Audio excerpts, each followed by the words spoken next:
opportunities and challenges of preserving and managing wealth. This show is presented to you by Gaslowitz Frankel.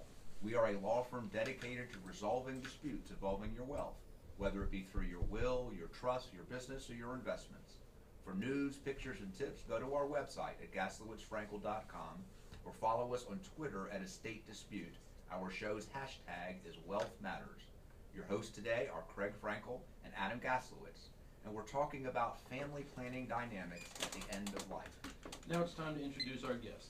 We're pleased to have with us today Nick Jurich, a partner at the Atlanta law firm of Sutherland, Asbell & Brennan, specializing in tax and estate planning, and Brandy Wright, a wealth manager at Cambridge Wealth Counsel. Before we start, let me just ask each of you to give our audience a brief description of what you guys do. Nick, why don't you start? I'm a tax lawyer. Sutherland is a national law firm, but I concentrate in estate planning, planning for high net worth individuals, planning for families, planning for owners of closely held businesses, and then administering estates and trusts that result from that planning. Brandy? I am with Cambridge Wealth Counsel, and we do comprehensive financial counseling for our clients, high net worth, be it executives, business owners, retirees. All right.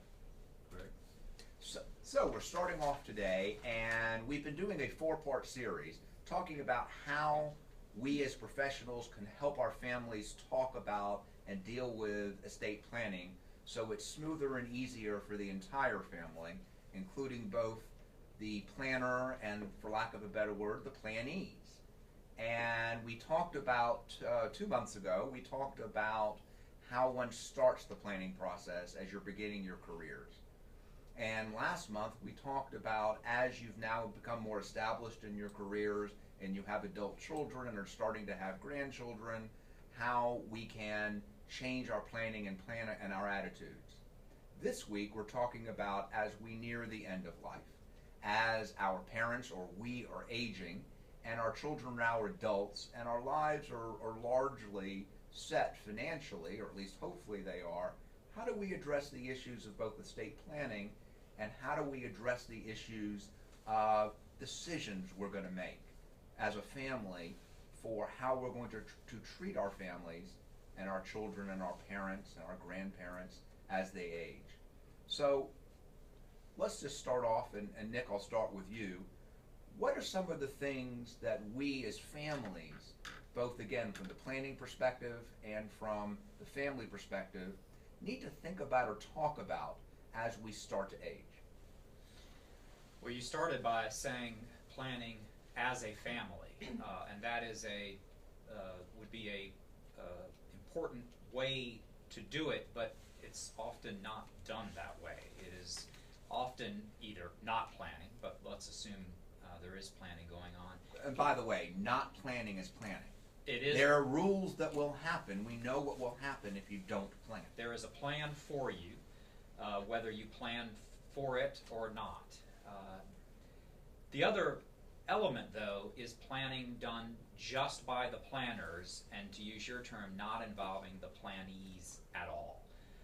Very often, what mom and dad, or what dad and dad's second wife plan is just a black box that the plannees have no clue what's going to be coming down the road. So just to start with how you've asked, what kind of things should the family be thinking about, maybe the first thing to think about is involving the children in the planning and starting them from an early stage in the discussions. Because setting the expectations early will go a long way to avoid misconceptions and disappointment later on. I assume that's particularly true if you have family businesses that are involved. That's right.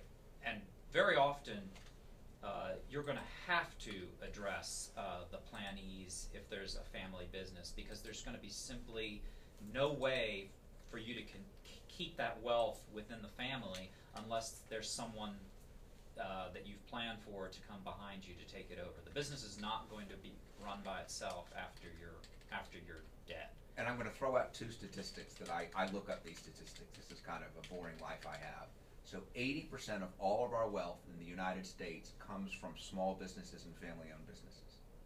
And 95% of all businesses will fail in the second generation. Yeah, from either lack of planning or lack of interest or a lack of any kind of ability in a future generation to take it over. Very often those that are good at creating wealth don't produce children that are good at maintaining or working with wealth. And that's not something always that parents can control.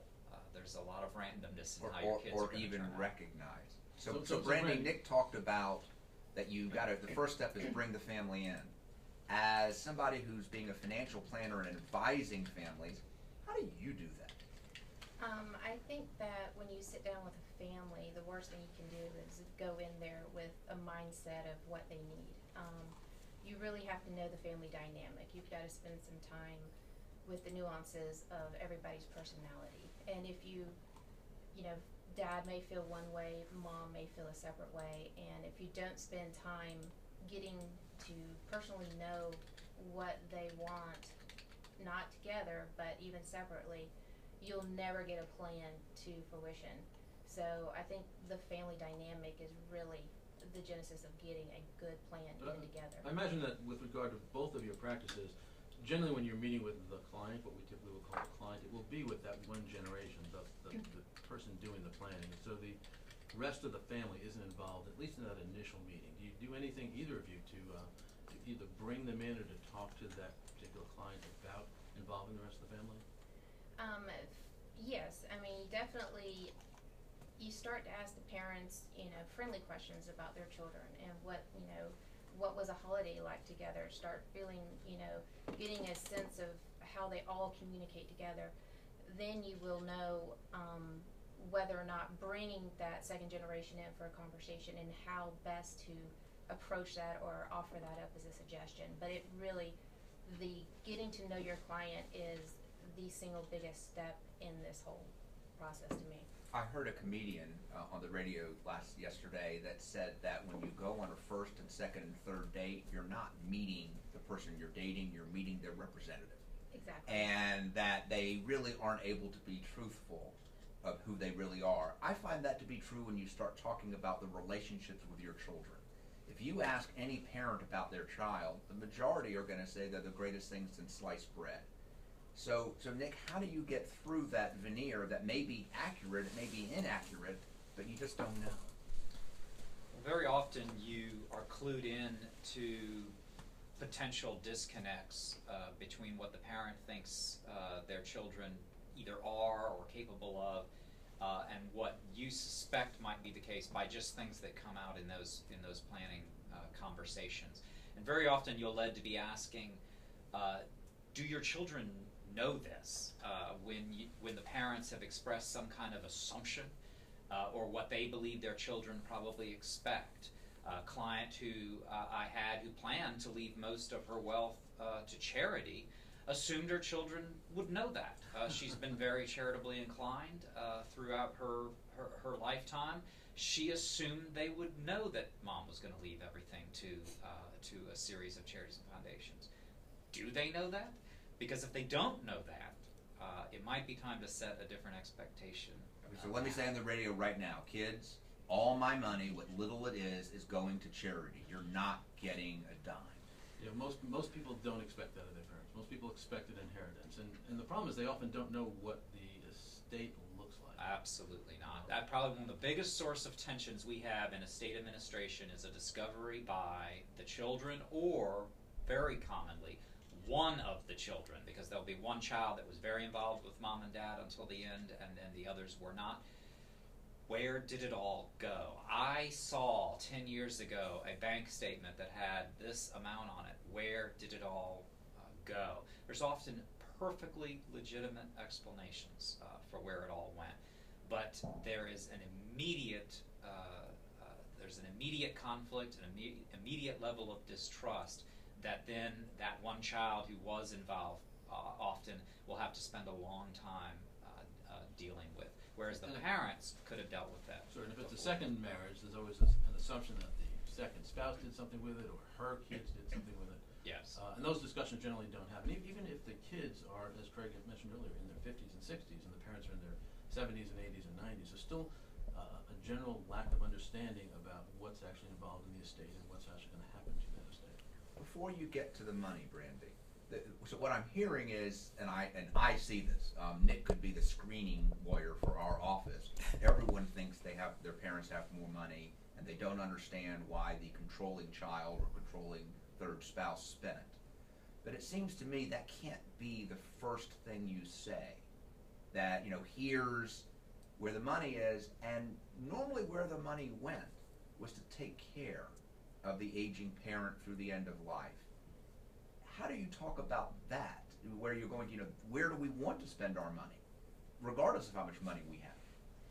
Again, you gotta know your client. And I was, speaking to really, you've got to do your homework before you sit down with the client. We live in a day and age where it's, a simple Google search, and I can see their wedding pictures. I can see what kind of lifestyle they live. I can also find out what their children are interested in, what SEC school they like. And just by virtue of doing that kind of homework, I'll be able to tailor my discussions with them in order to find out who is going to be my most problematic child in any kind of discussions on getting estate plans done or trying to get everybody on the same page and happy with how we're going to explain, this money was spent here, how do I tailor this conversation? Yeah. I assume you both find what I found early in my practice, which is most parents know exactly what their children are like. No. You haven't found that? No. I think that a lot of them will, again, they'll have the veneer that they think, this is, my child does this, this, and this. They've never seen their Facebook page. And every parent's an enabler. What do you think, Nick? I think parents not only don't know what their children are like, I don't think they know what their children's expectations are. I think parents often misjudge what their children will think or react to a certain situation. You mentioned the second spouse situation. There are very often children who are perfectly at ease with their parents getting remarried. It's my dad's money. He can do with it what he wants. I want him to be happy. And if he spends it all on her and leaves it to her, that's fine with me. There are other children, there may be a sibling in that same family, who does not believe that at all and might have a perfectly amicable, correct relationship with that second spouse, but be resenting the spending all along. And the parent has no clue. How do you bring that out in a way that is productive so that you can eliminate or limit the amount of friction that you have when one of them dies? You ask them about the holidays. Who did you spend your holidays with? Who showed up? What did you do for birthdays? What kind of vacations you have? You'll be able to figure out this children who do show up for these events and the ones who are not there as often. Just from those kind of conversations, you can start figuring out who's going to be your problem. I found you can also, if you ask them how their kids handle money, parents at least know that some of their kids are savers, some of them are spenders, some of them are married to someone who's a spender, and so they have nothing, or they're always asking for loans or money from the parents. So you can start to get a sense of how they themselves handle money and how they'll react when they do or don't get money from the parents. That's right. And some parents set a pattern with particular children that they don't even recognize themselves as to what they're doing, and it may be only one of the children they're doing it with that enable certain kind of bad spending, and they don't recognize it as they're going along as problematic. It's tough. It's tough to get parents to see their children for what, other than Craig said, just the world's greatest children. Well, they also see their children as still 11 years old. So you get labels. So whatever you view your child, the greedy child, the smart kid, the organized kid, they're the same even when they're 80. Adam mentioned something that I think we really need to talk about, which is they may be influenced by their spouses. I don't think we can understate that. Everyone. So let's talk a little bit about, when we're talking about talking to the family, how should we integrate or not integrate the spouses of our children? That's even tougher. Brandy mentions the holidays. Holidays are, they probably are a good barometer, but I don't know if there's any family that does not have a stressless holiday. And the spouses of children is Craig, a largely it can go both ways. I think it can be a negative factor, but it's very often the spouse who is an avenue to the parents actually having some kind of a better understanding or better conversation with their children, because often their child will have married someone who's very sensible about these kind of things, has some detachment because they didn't grow up in that household. Oh, you've met my wife. They didn't get a characteristic at age 11. They got it as an adult, which may mean it's more realistic characteristic. There are many parents that talk more highly of their children's spouses than they do their own children because they don't have those labels, and they're very pleased with them. But it's tough because they're not blood, and there's this sense that's still very strong among family members. We have to work very hard, for example, to convince parents leaving significant wealth to children to remember that their child may use that wealth to support a spouse, and that if their child goes away, there may be a spouse out there still in need of some support sometime in the future. And they have a concept that, no, that money stays in the family, and they don't view that spouse as sharing in that. It's not universal, but it's very common. But it's tough to bring spouses in for that cultural reason. But if you're going to recognize that there's a potential problem brewing in the future, you need to bring all of that to bear. What I do is, you get to know the spouse by virtue of talking. You know, where did they go to college? What do they do for a career? What kind of family background do they have? And then from that, I can, make the suggestion that, this isn't your son, your daughter, and they don't have any wills yet. Woohoo for Christmas. Let's give them wills. Let me bring them in here. Let me get them a simple set of wills done. That way it puts me in front of this couple. I can then, fish out what's going on with them. And then that way I can go back to my direct clients and do a better job of encompassing everybody into this. You're listening to Wealth Matters, a radio show where we discuss the opportunities and challenges of preserving and managing wealth. We are your hosts today, Craig Frankel and Adam Gaslowitz from the fiduciary litigation law firm of Gaslowitz Frankel. We're talking with Nick Jurich, a partner at Sutherland, and Brandy Wright, a wealth manager at Cambridge Wealth Counsel, and we are discussing family planning dynamics at the end of life. We started off how difficult it is to talk about money.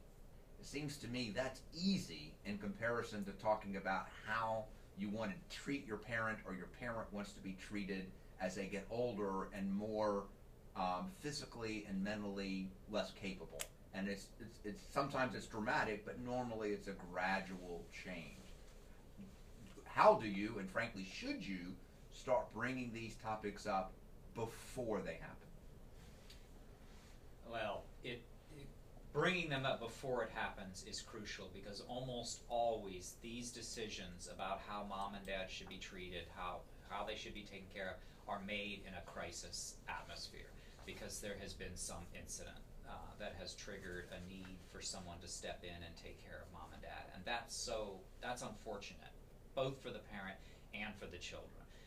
The child then is often forced to scramble for information, for resources, sometimes for a place, because mom and dad or dad can no longer live at home.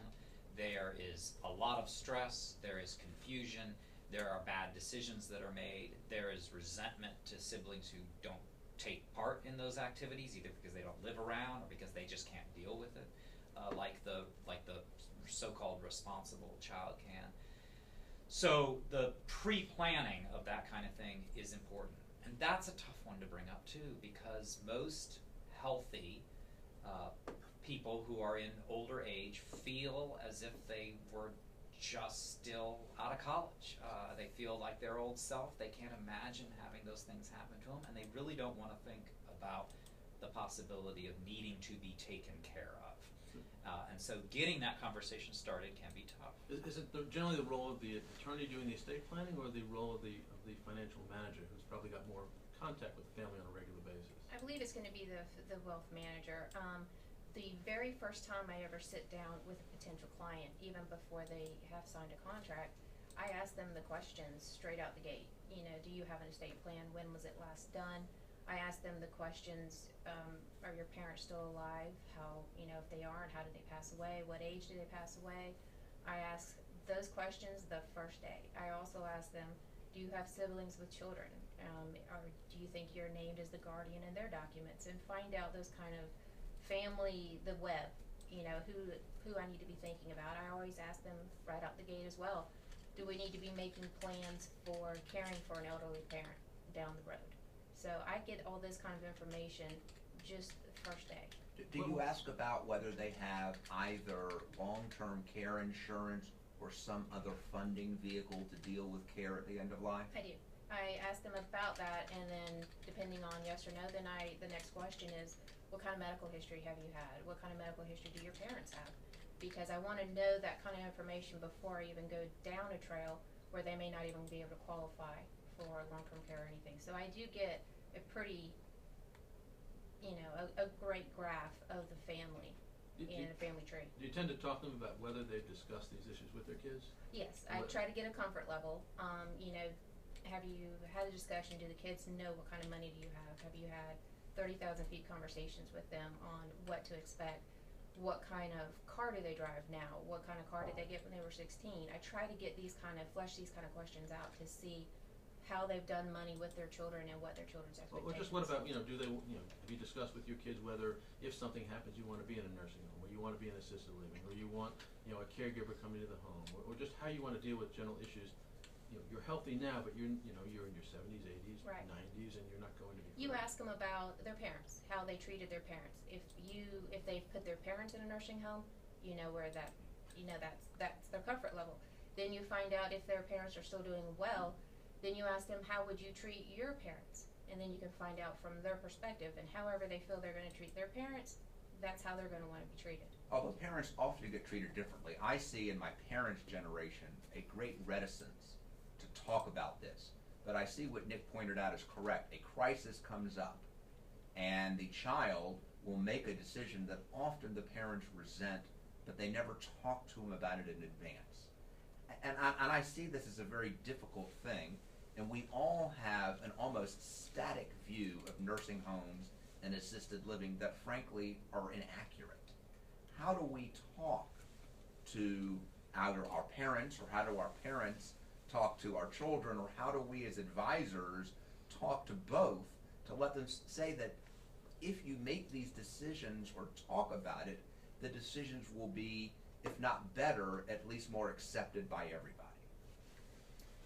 If I have a client who is not going to be, is not comfortable with this discussion, is not comfortable, talking with their children, then I know at that point in time I have to reach out to the children by permission of the client. But I have to speak with the children. I have an obligation to make sure that even if my client won't speak for themselves, I'm trying to see that their best interests are taken care of by their family. So how do you deal with, as parents age, even if they're still living on their own, and often you have problems when one elderly parent dies and the other is living on their own. How do you deal with the issue of predators, elder abuse? Sometimes the predators are other children. Sometimes it's caregivers. It's other advisors. How do you talk to them about that, and how do you encourage them to bring their whole family together to start addressing the kinds of issues that may come up if they're not careful? And you don't know until they happen. It's what we're seeing a lot, the guy that comes in the neighborhood and charges them $10,000 for their roof, and the mom or the dad is afraid to tell you, or things like that. So unfortunately, when you deal with a predator or someone like that, it's often after the fact. So well, a lot of times it's an adult child who's living with the elderly parent, and the other children who live in other places are assuming that, well, at least so and so is there taking care of mom and dad, but sometimes Right. they're taking care of and taking advantage of it at the Right. same time. Craig says sometimes it's too late. It's often not too late if it's found out right away, or if it's found out while it's happening. And I think the best defense against a lot of that is to make sure that the parent has a network of people looking out for them. You can't take away their control over their resources. That's the perfect kind of control. It's just mom and dad don't have any control over it. That's not respectful usually of their individual dignity and their ability to do it themselves. But if you can ensure they've got a network of people looking out for them, and by that I mean not just relatives, not just the one child who will take care of everything for mom and dad, but mom's attorney who is involved in things and keeps an eye open, mom's accountant who keeps an eye open for things, the person, the woman at mom's bank who meets with her and sees her come in, or if she's got investments, mom's investment analyst who's keeping an eye on the investments and the flow in and out of cash. All of them are positioned to raise a red flag, and if they all know one another, To whom? they can raise that red flag with one another, and together they could say something's going on and we need to do something about it. And then the ideal thing to do is to go to the family members that care about mom and dad, and to mom or dad, and ask what's going on. And usually then you can spot it happening and hopefully either nip it in the bud or cure it as soon as possible after it happens. Brandy, are you finding that you have the relationships with other advisors and the authority to go talk to them? Oftentimes, yes. The idea is I'm looking at retirement cash flows, I'm looking at investment statements, so I've got the client comfortable enough to discuss with me, money, where it's exiting. Are you giving such and such child? Do I need to plan for this child to have so much money that you're helping them per month? When's the last time you had your roof done? What's this? So in my process of doing these planning, strategies, I'm finding out where they are vulnerable. If they are giving a lot of money to one child or another, then I start with discussions on gift tax returns and how we want to treat both children. So it's really flushing out all of this, and my biggest objective is to be proactive so that I don't have any of these surprises. I don't want any of my clients or anybody to be at the mercy of a predator by any means. So I really do try to know everything that's around them, from their CPA to who they got their home loan with. And all of those professionals are, by professional instinct, very protective of their clients' privacy and normally wouldn't talk about their clients' affairs with one another. But if they suspect there's something wrong and something that needs to be done to protect their client, they not only, I think, ethically have, they also just, as a psychological matter, give themselves more leeway to open up with other professionals and ask, do you think there's something wrong too? And I just had a client in this past week, and while he was there, we made the calls to his property and casualty insurance and had him on the phone and said, please let grant Brandy with any information that she needs. So I do that a lot along the way so that those relationships are established with whom else they're getting advice from. Do you have parents who say, let my kids have copies of the statements so that they at least know what's going on, so there's some amount of transparency among all of the children? I've only had one. And the transparency It's going rare. along the way as you age, what we see a lot of is what I'll refer to as going dark. That the person ages and they're not coming in. You call and try to set up a meeting and they don't show up. And then when they get to us, there's a new advisor in place, often arranged by a caregiver or a child or a church member or whatever. But there's a limit to what you can do, and we're seeing a huge change in advisors at the end of life. And when you talk to the advisor, often whom are very good, their answer is they never really did any planning, or they wanted to make a change, or they wanted to switch to their kids, or whatever it is. But a huge problem I'm seeing is the advisor that's been along the way for a while is no longer the advisor. What do y'all do when you get put in that position? It is not a good position, and if it raises a red flag, it ought to trigger a response in those of us that do this work to be very cautious about proceeding. When child brings mom in to meet with a new estate planning lawyer in order to do the changes that mom wants to do, and none of the other children are involved, that's a red flag. And fortunately, I've not encountered that situation very often. Have you encountered the inverse, where your client had their 15-year-old will, and suddenly they pass away and they have a new will done 30 days ago. I have encountered that, and it's very disappointing, and it's unfortunate that it could happen, and it usually doesn't. It's usually very difficult to have that happen if you have what I mentioned before, a network of professionals who are involved, and I can't stress that enough. To have the professionals in place, each doing what they do best, but who are put in touch with one another and kind of look at what they're doing as a team exercise for that client. It becomes very difficult not only then to take advantage, but then to have the client be steered toward a single new professional that can change things. In our experience, that usually comes up in one of two situations. One is when there's a child who is, I won't say a ne'er-do-well, but a child who is needed support from their parents throughout their lives. And the other situation is when you have a new spouse, new second or third spouse, who's concerned as the client gets older that they're going to be either left out or not completely taken care of. And so you see behavior by those two classes of individuals take over and sort of operate outside the bounds of the advisors that you currently have in place. And it's hard to find that out. It's not only hard to find it out, it's also hard to know what's right and wrong sometimes in the situation. Very often the changes that are being made are what that client wants to do. They're in love with this new spouse and that's their new plan. And as hard as that may be for the children to accept it, it may not mean that it's nefarious what's going on. Right, but do you ever sit them down and say, all right, we can change this plan any way you want, but if you don't talk to your family about it, if you don't let them know in advance, the plan may or may not end up being carried out because there'll end up being litigation over it. That somebody who gets surprised at the end by a large change in a plan assumes that something nefarious happened. And so you're going to end up in litigation regardless of whether that's the plan the parent wanted. At a minimum, if the parents talk to the kids and say, this is what I want, you can eliminate some of that, but as you both know, parents are often reluctant to have those conversations. I think some of it too is you really need to arm your client with good confidence and knowledge about what exactly they have in place for an estate plan. If they are vague because the documents are intimidating and they don't understand it, but they know they signed it, they're going to be more vulnerable to influences from a spouse or a child. But if you are reviewing, summarizing, and educating them and getting them confident with what they have in place, they will be more likely, they'll be able to withstand those kind of influences. You're listening to Wealth Matters, the radio show where we discuss the opportunities and challenges of preserving and managing wealth.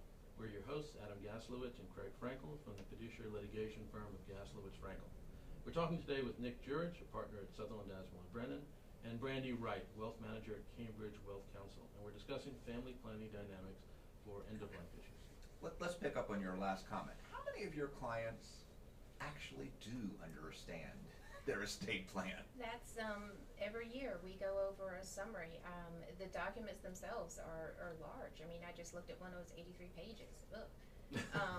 Nick wrote that. And so I do one-page summaries. I give them the bullet points and even down to handwritten drafts on understanding what their estate plan looks like, the flow of it, who's going to get what.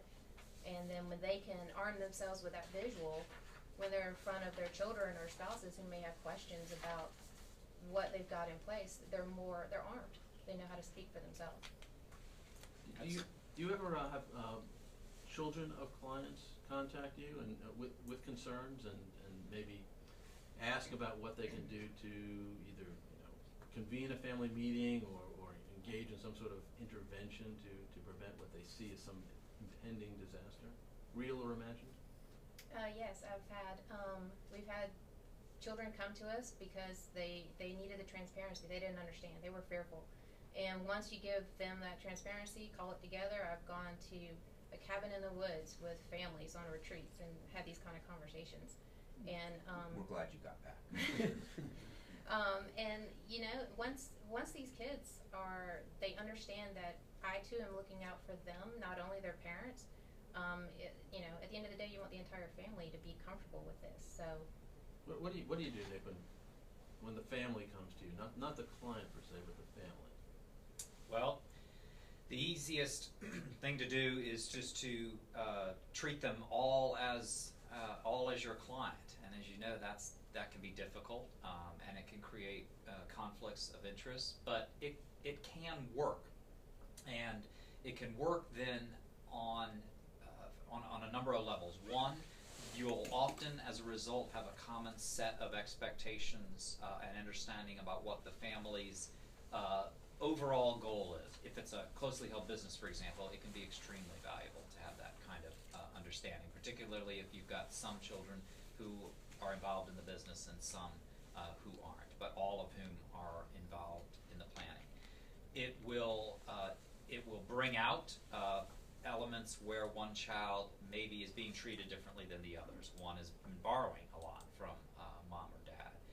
It allows you to insist on formalizing the plan, making sure everybody's got the right documents, both the top generation and the lower generations. If they're willing to bring spouses in as well, it can be very valuable because then you've cleared the air on that as well. But I stress that setting of expectations and having the children understand what they can expect is probably the biggest cure for the conflicts later. Because if you're prepared for what, Adam, you mentioned never having told the children that things were changing, and then it's revealed at the end, it's going to be assumed to have been nefarious. But if it's broadcast ahead of time and it's thought about and planned as a family, then you can have sometimes some significantly oddball-looking estate plans that make perfect sense to that family as a group. Randy, you mentioned talking to the family and explaining things. You mentioned before we started the show that you often offer to be the bad guy. Mm-hmm. And for you to do that, and I think you were telling me, if I understood right, that the family member is a bit scared to say it because they just don't want the conflict. Yes. And that you can relieve them of that. How do you get them to actually let you do that?